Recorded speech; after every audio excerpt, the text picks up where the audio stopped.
Hello, everyone, and welcome to Criminology. This is our Week 5 lecture. This is based on Chapter 5 of Criminology, 3rd edition by Frank Smaliger. And this is about psychological and psychiatric foundations of criminal behavior. If you're watching the news today, we're struck by another two, actually, tragic shootings around the country, which is a topic that always seems to draw attention to not only gun violence, but the potential of mental illness. So very timely and unfortunate today that if you're not paying attention to the news today, being June 14th, it's also Flag Day. So hopefully your flags are hanging around the community. But also in Alexandria, Virginia, in an early morning practice for a congressional baseball game that's supposed to take place tomorrow, someone arrived uninvited and decided to start shooting at the people that were at the ball field. So we had four people shot. Two of them were Capitol police officers who were there as a protection detail for one of the congressmen who was in the leadership, and the shooter. So you have four people shot in the hospital, and the shooter is deceased after exchange of gunfire with both the Capitol Police and arriving Alexandria Police. So obviously there's going to be questions about, what was this guy's mental status? What was going on with him? Why is it that for whatever reasons, his disagreement with the certain political things going on in our country, why did he decide that the right answer was to go and start shooting people? Also today in San Francisco, there was a shooting at a UPS office.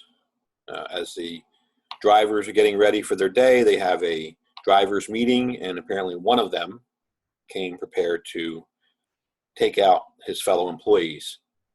From what I understand from that story, just watching it on ABC News, 5 people shot, 3 of them deceased, and the gunman killed himself.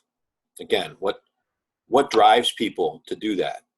I don't know that this chapter is going to completely give us the answer, but in a very similar incident, those of you that have the 3rd edition of the textbook, there is the story of Jared Loughner, who in January of 2011 in Tucson, Arizona, decided to go to a meeting with Congressman Gabby Giffords, having a meet and greet with some of her citizens, some of her constituents.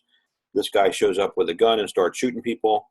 You've probably seen her. If you don't know who she is, no doubt she's been outspoken on gun control issues and gun violence issues and those kind of things for the last 5 years, or actually 6 years since this happened in 2011. It's now 2017. 6 years since this incident occurred. She's actually going to appear on television tomorrow morning on Good Morning America as a follow-up to the congressional shooting today, because it's not an everyday occurrence that one of our Congress people gets shot. So we had one today. We had her in 2011. So striking for our country. Sure, every life is important, and every time there's a shooting, it's important. But when somebody attacks the people that we elect to run our government for us and to do things for us in so blatant a way, it's a big deal. So there's going to be a lot of fallout from that, I'm sure. But for us in this lecture on psychological and psychiatric foundations of criminal behavior, certainly there's some issues.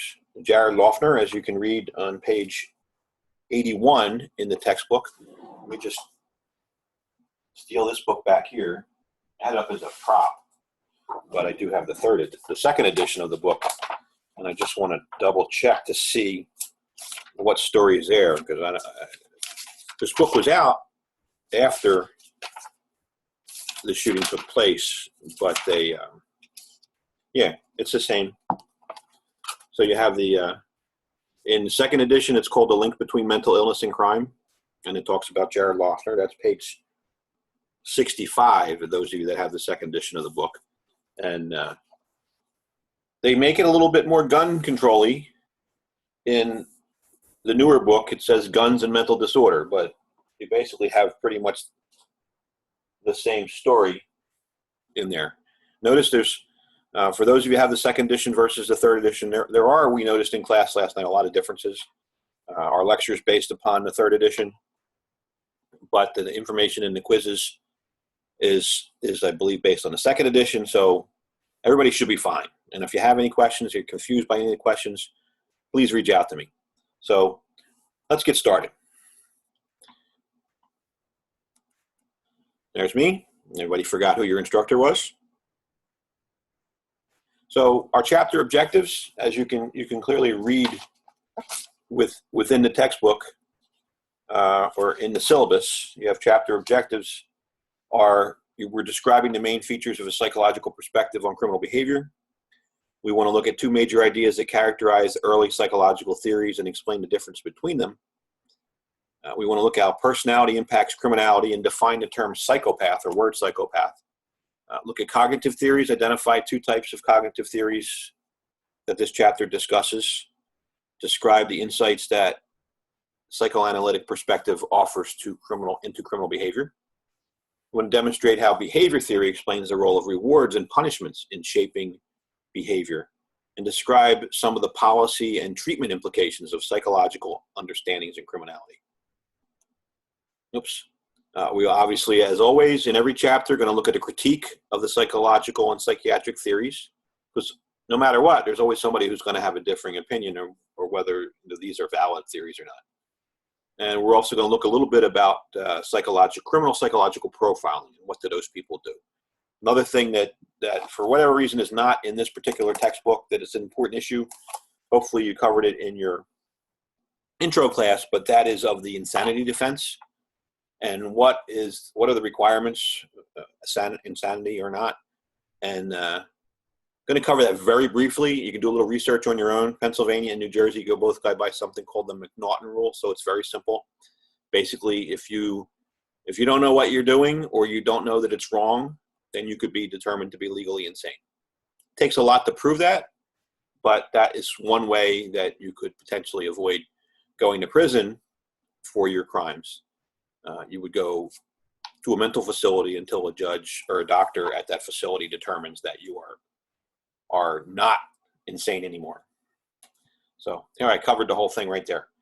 So this is going to be done in 4 parts, and hopefully this first one's not too long. Actually, there's more slides there's 21 slides in this first section, and I went off a little bit on the intro. But I try to break into 4 parts because I know the one slideshow last week was a little longer than I wanted it to be. It wound up being 47 minutes. And the idea is chunk these things small because people will stay with them. You can, of course, the longer ones, take a break, go get a cup of coffee, go get a soda, go get a cookie or whatever it is that you do. Go catch a smoke if you're a smoker. I don't do that. Whatever it is. And you can come back to it. And of course, if you decide to click on the icon that lets you watch it in YouTube, and you go to my YouTube channel, you can stop it. And then whenever you come back, whether it's today, tomorrow, or next Tuesday, it's going to restart wherever you left off. But I'm trying to keep them short. So hopefully I'll keep the real detailed explanations to a minimum to keep the lecture shorter. And the details are in the book. Obviously, you can read the textbook, and you should already be doing that. We are in our second day now of week 5. So hopefully, if some of you have already dug into your chapter and you're starting to highlight things and finding key points, which you should be doing on the first or second day. If I was learning and taking this course, what I would do is I would have my calendar set up where I would review the requirements for the week. I would then go in and do the chapter. Maybe I would look at the questions for the discussion and the homework just so I have them in my head, but I wouldn't try to do them before I actually read through the chapter. Then, of course, if you've already read the questions and you're going through the chapter and the question is covered in a chapter, you may remember, oh, I saw this before. And that's going to make it more likely that you're going to remember it. So what I would do to make this work right for this class and for any class, other instructors may have different ideas, But if you look at what's in the syllabus and in the week-to-week grids, it tells you specifically what you should do anyway. And how I would do it is look at the grid, see what the requirements are for the week so you know. Take a look at the questions in the discussion groups. Take a look at the homework questions. Don't do any of it yet. Then get out your book, read through the chapter with your trusty highlighter handy so that you're making all kinds of lines and stuff. And if you don't know what that looks like, if you want an example of how you would highlight and take notes within the book, I mean, it's your book. You can write all over it if you want. And if you think of something or something makes more sense, you can actually write it down. Look at the chapter 3 document that I posted in the textbook area. There's some shared textbook stuff in. You have the whole week for the chapter 4 from the 3rd edition textbook pages because of the textbook issue. But I also, the week before, posted chapter 3 from the 3rd edition. And I had already, by that time, had the chance to go through the entire chapter, highlight it, write notes, and take a look at that. That could be a good example of identifying key points within the chapter and any notes that you might take, because that's going to help your learning. The more that you return to the stuff, the more that you highlight. You don't highlight a whole page. You highlight specific sections that seem to mean anything, whether it's names, whether it's the name of a document that somebody wrote, whether it's a date that something special occurred, a statement that makes particular sense as far as highlighting the topic. Those are the kind of things that you should be doing in your textbook. And then once you've gone through the chapter once, you can actually look at the end of chapter questions, because they're going to hit you and remind you some things. And some of those end of chapter questions are actually the same questions that we use to create the homework assignment questions. So keep that in mind. Then once you've done that, go into the discussion, review that discussion, do some research.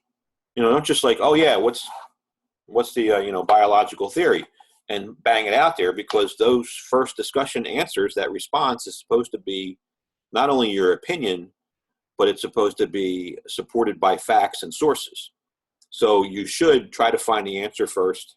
Do research, get out something to write on, take some notes going through, identify what page you found the answer on. If you're going to use some alternative sources, and do some research through the Pierce College Library and the databases in the library, so you can find really, really good sources, not just your average Google stuff. Although there are some interesting things out there, but like a newspaper article about somebody who was castrated, as somebody posted, was a really good article, but it tells us about one case. It doesn't tell us whether that particular type of punishment actually prevents people from committing future crimes. So we'd also like to see some data and some research. What have people done? What have they found out about this particular topic? Okay, so study skills are very important. So you go in and you do the first response after doing some research. You do the second discussion question with appropriate research and response. Then you wait a couple of days. Give everybody a chance to do that. Hopefully everybody's in the second or third day of the week, and everybody's banging out their responses, and then we can go back and read, okay, Charles said this. Well, I think that's I agree with that, but I found this research over here that tells me different. And I'm going to say, Charles, well, I find your comments very interesting. However, in my reading, in my research, I found that this is more likely to be the case. And then you would even cite that source in your reply. This is an academic endeavor that we're doing here, and it's not always about how you feel today, or, I don't think that would work. It's about what does the research tell us about what would work, not just what Johnny Jones or Frankie Plunkett or whomever thinks about something. What does the research actually tell us? Because what you think in a scheme of things is interesting, but it doesn't really tell us a whole lot, because we can think all kinds of things and we could be totally wrong. So you could be right, but you need to support it. Okay. All right. So let's move on before I go too off on that thing. So you do the discussion questions, then go do the assignment. It says pick 4 questions. Remember that you have to write your answers in your own words. So you have to research the answer to the question in your textbook and whatever other sources that you want to use. Write out your answer or type up your answer or whatever, how you do it. Then add in the source information If you want to provide a quote, the quote should support whatever you wrote in your own words. You shouldn't be using somebody's quote to provide your full answer.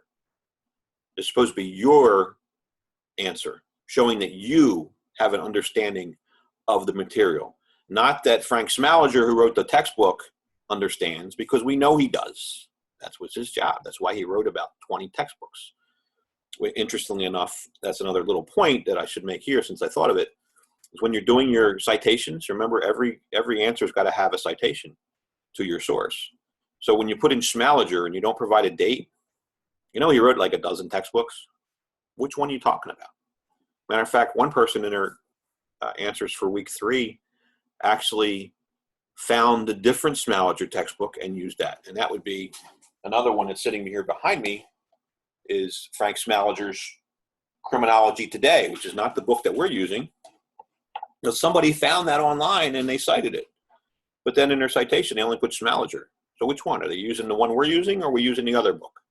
Or are we using the one that he wrote on Introduction to Criminal Justice? And which edition are we using? So those dates are very important. And then, of course, in your reference list at the end, you have all those authors in alphabetical order and their dates of the book and the publisher and the whole complete APA site. All that has to be there.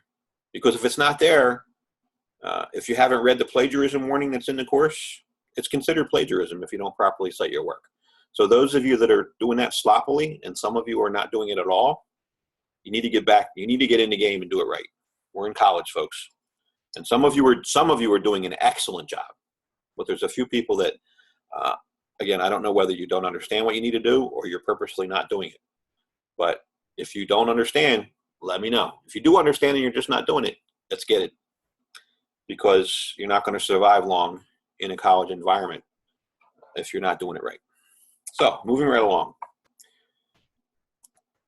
Our first learning objective was the main features of the psychological perspective. And if you look in your textbook, there is a whole list of assumptions of psychological and psychiatric theories of crime causation. Would be a good thing to look at. There's actually a little graphic there.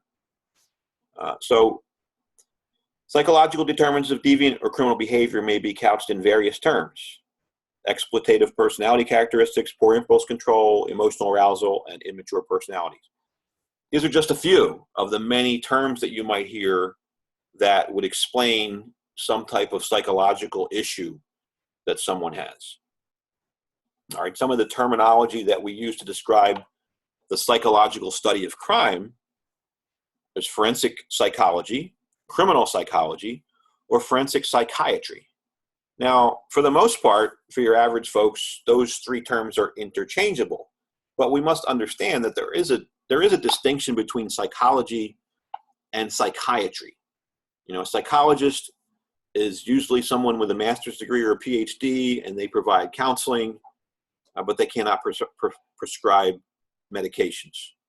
A psychiatrist, on the other hand, is actually a medical doctor or an OD, doctor of osteopathy, and they can provide medications to deal with the issues. So there is a distinct difference. One is actually a medical doctor, and the other is more of a, I don't want to degrade any of them, but not a medical doctor, but more of a counselor dealing in a counseling type of fashion and emotional issues and those types of things. Where a medical doctor, like going to your physician, is treating the body. The psychiatrist is treating the physical mind, where the psychologist is treating what's going on in the mind. If that makes sense to everybody, read your book. All right, other learning objective, 2 major ideas that characterize early psychological theories. All right, basically we're talking about personality and behaviorism. Personality theory built on the burgeoning area of cognitive science. And they looked at personality disturbances, process of moral development, diseases of the mind. Behaviorism is also known as behavioral theory or behavior theory, examines social learning with the emphasis on behavioral conditioning. So these are 2 major ideas that early on came out of psychological theories. And we're going to be looking more specifically at those. There's a brief description in the history of psychological theories that tells you, what falls under that. And then later on, we're going to be looking more specifically at those in the some in this video and some in the next one. Like I said, there's going to be four videos in this series to try to break it up a bit. All right, what is a psychopath? I bet you all think about it for a second before we jump to the next slide. Of course, if you have your book open and you're following me, you could be looking right at the page in the chapter, page 82 for the 3rd edition, and it's going to be 60 something for the 2nd edition. So you can see the definition right there of what a psychopath is. Right, it's 66 in the 2nd edition. Notice also, with those of you that have the 2nd edition, you actually have mini glossaries on your pages that'll give you definitions of certain terms. And there's also, in both books, there's a glossary in the back. So as I was talking to one student yesterday, if you have difficulty understanding the terms, you don't know what it means, the first place to look it up, not Google, not your dictionary, not dictionary.com or Wikipedia, the first place to look it up is in your textbook. If you find the word in the textbook, more than likely, some of the major ones, especially the ones that are in bold, you're going to find in the glossary in the back. And that will give you the definition to help you better understand what we're talking about. So what's a psychopath? Who knows? I wish you could give me feedback. If this was a live meeting, you could tell me. Obviously, in the classroom, we come up with that definition. But psychopathy is a personality disorder that's characterized by antisocial behavior, lack of sympathy, empathy, and lack of embarrassment, which is different from the term psychopathology, which we'll define in the next slide. So a psychopath is that person who basically has very little emotion. They're the serial killer that can kill 27 people and not care. Now, does it have to be a serial killer? It could be the husband that lies to his wife every day. It doesn't bother him at all. It could be the shoplifter who goes in and steals stuff all the time and doesn't think a thing about it. Or, somebody who rapes someone and has no emotion about it, doesn't care. Somebody who can come out and tell you exactly what they did and not be embarrassed about it one little bit. I think about right now you have Bill Cosby on trial, which we don't know whether the jury's taking an awful long time, so who knows whether he's going to be guilty or acquitted. They don't consider all of the 40 women that have come out against him, so they're only going to take into this one case and determine whether the state provided sufficient information to prove beyond a reasonable doubt that he's guilty. But I think most of us who are following the trial realize that, look from the outside, there's a damn good chance that, yeah, he's guilty. But, who knows what the jury's going to come up with based upon the evidence provided at the trial. But when you think about it, when he did his deposition, however many years ago, and he had no problem telling people in deposition that, oh yeah, I carried these little pills, I kept these little pills at home so I could have sex with women. Probably no embarrassment there. It wasn't like he was like, yeah, I kept these little pills. No, you come right out and say it. And that could be, not that I'm accusing him or saying he's a psychopath, but it's a lack of emotion, lack of the feeling for other people. You don't sympathize with other people. You don't feel as they might. And we all try to. If somebody, I just heard last night that someone I knew many years ago in one of the schools that I worked at just died of cancer at a very young age. She's only like a few years older than me. And, everybody's posting on Facebook, oh, I'm so sorry for your loss. I feel for you. And the people that have sympathy, they're the ones, I'm sorry for your loss. They're sympathizing. The people that are empathizing is a little bit different, is that when you actually have a better understanding of the feeling. So, empathy might be the person whose child was killed by a drunk driver, and then a couple years later they meet somebody whose child was killed by a drunk driver, and they understand. They can empathize. They can understand how you feel. That's what empathy is about, is being able to actually have similar feelings to what the person is. Sympathy is when you just, when you say, I feel sorry for them, it sounds bad, but when you are considerate of their emotions and have feelings for that person, but you might not necessarily feel the same sense of loss, if that makes sense. So, one example, if somebody in my neighborhood down the street was killed by a burglar or something, and I didn't know them, I would sympathize with their family.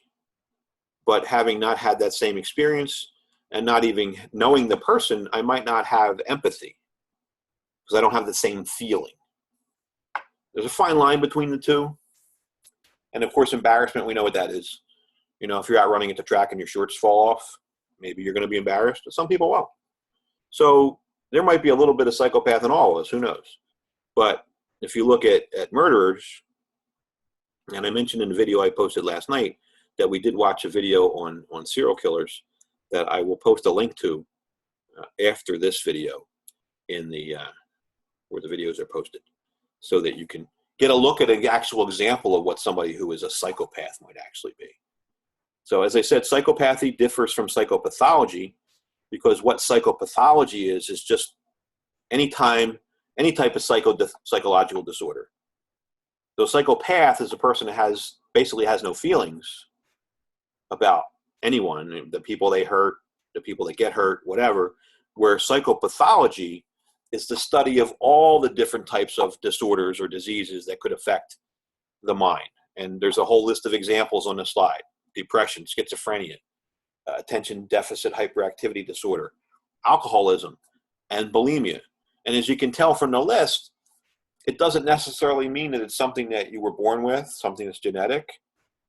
Someone isn't born with a bottle of alcohol in their mouth, of course, unless their mother was a drinker during the pregnancy. Some people become alcoholics later in life, where maybe they have a genetic predisposition, as some of the things we were talking about last week, that then leads them. Maybe they have what some people would call a addictive personality, which would be a psychological issue, which then leads them to alcoholism. But this is all psychopathology, when you have someone who can diagnose that, yes, this person has this particular problem, mental problem or psychological problem. All right, a sociopath, a lot of people use sociopath and psychopath interchangeably.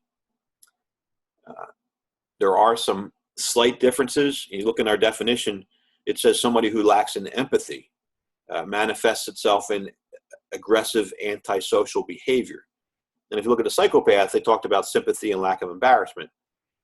So very minor differences, and some might actually define them as being exactly the same. And for the most part, for the general purpose of understanding for us, they are.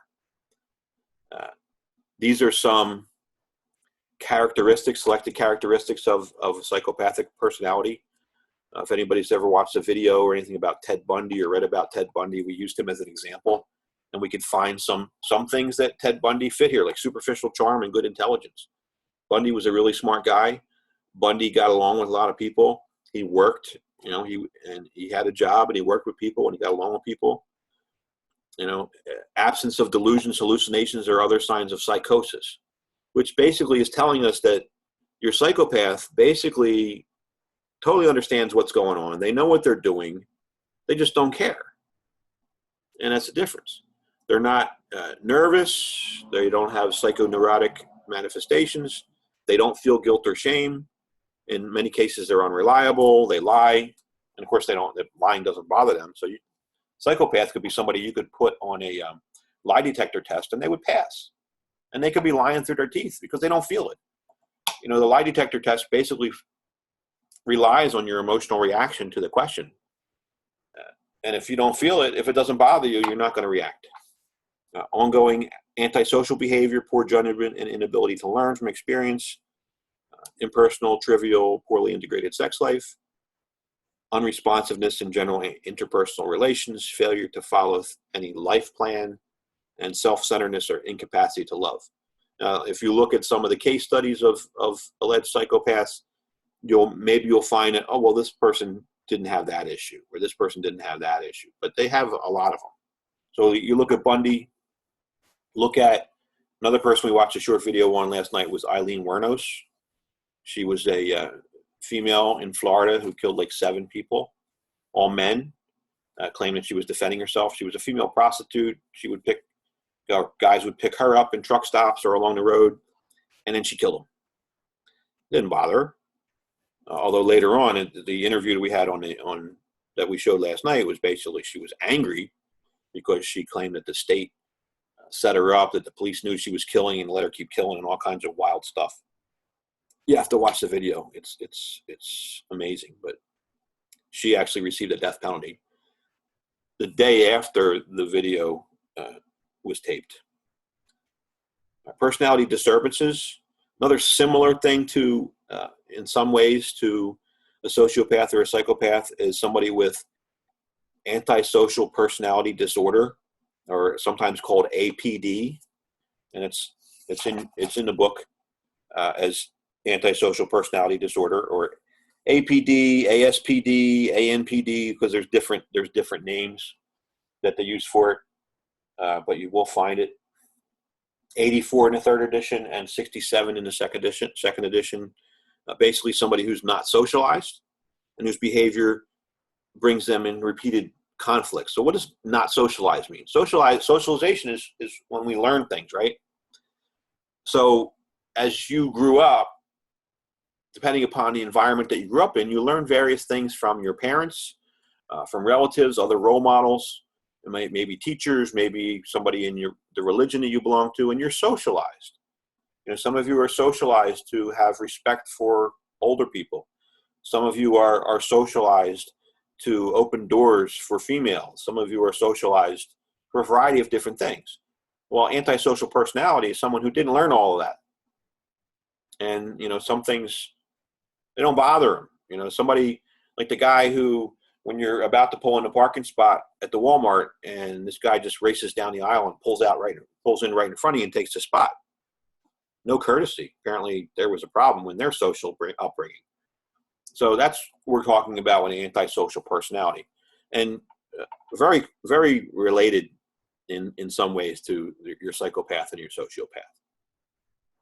Trait theory is basically the suggestion that we all have certain genetic traits that we're born with as far as our personality is concerned. And we keep them all through our lives. Now, we may learn different ways of behavior. Of course, we just talked about antisocial personality disorder, and these people were socialized and they learned various types of values in the environment. Yes, we do learn that, and we do vary. But if you look at, some of your friends, some of your relatives, other people that you've known for many years, you will notice that for the most part, we have certain base personality traits that we stick to. Whether that person is an introvert and rather shy, they may learn, as somebody like myself who was a police officer and now a college faculty member, learn to be more outgoing, but their base is that quiet, shy, introverted person. So you put me in an unfamiliar situation, I may revert back to that. And take a look at the folks around you. Think about that. You're going to see that. And personality issues, trait theory, in criminal types, people who might go to criminology, same thing. They might use the same type of behavior patterns. And Eisnick was a person who studied some of these traits and came up with these trait theories and suggested that we have so-called super traits. Introversion mean that person who is shy and reserved. Extroversion mean that person who's really outgoing. And of course, there's a range. And the whole world is not one or the other. There's some of us that are in between. Neuroticism, emotional stability, and psychoticism. And it's explained in the textbook. Talk a little bit about that. He felt that these were super traits, and that certain people with certain traits were more likely to be criminal. So one in particular, he said psychoticism. Those people are closely correlated with criminality. Somebody who's an extrovert, more outgoing, is more likely to get involved in crime. Somebody who's neurotic, they're just people who are irrational, shy, moody, and emotional. Not everyone who's neurotic is going to be a criminal, but if you couple their neurotic issues with extroversion or something else. Who knows? Of course, it says shy. I don't know how you have shy and extrovert in the same place. But how about somebody who is just one of those person who has obsessive compulsive disorder, which is kind of a neurotic person. Like if anybody's seen that TV show Monk, I didn't watch it very often, but they had a lot of ads. Basically, the guy, every place he went, he had to wash his hands all the time. He couldn't have contact with other people, and he was a police officer and an investigator, detective. But imagine going to a crime scene where you can't touch nothing. Well, that's why we wear gloves, right? For those of you into crime scenes. But this guy, had that issue. It didn't affect his ability to do his job, but he would be considered a neurotic because of that particular issue. So you're not going to find that everybody's neurotic is dangerous and criminal. They might just be, to most of us, a little bit odd. And we probably all have our own little things that we do that the rest of the folks look at us and say, is he really doing that? That might be considered neuroticism. All right, trait theories. Over the years, trait theories have expanded into 5 basic traits, and they call that the 5-factor model of psychology. And here's a little chart of all of them. Now, strangely enough, in the book, it talks about neuroticism, which is as being a trait, not stable, where it says stable up here. But obviously, every dimension has an opposite. So if you think about that there's personality dimensions, if someone's open, maybe there's someone else who is closed. If there's someone who's extroverted, there's someone who's introverted. There's someone who's conscientious, there's someone who's lazy. There's someone who's stable, there's probably somebody who's unstable. There's someone who's agreeable, there's probably somebody who disagrees with everybody. No matter what you say to them, you're wrong. So this has been expanded, and you see this chart came out of another book. Actually, the book that I just showed you, Criminology Today, the 7th edition by Frank Smaliger. So like I said, he wrote many books. All right, so that's going to close this particular video for this point. Our next video, we're going to talk about cognitive theories and psychoanalytic perspective. So that will be video number 2 in this series on psychological and psychiatric foundations of criminal behavior. So see you in a bit. Bye-bye.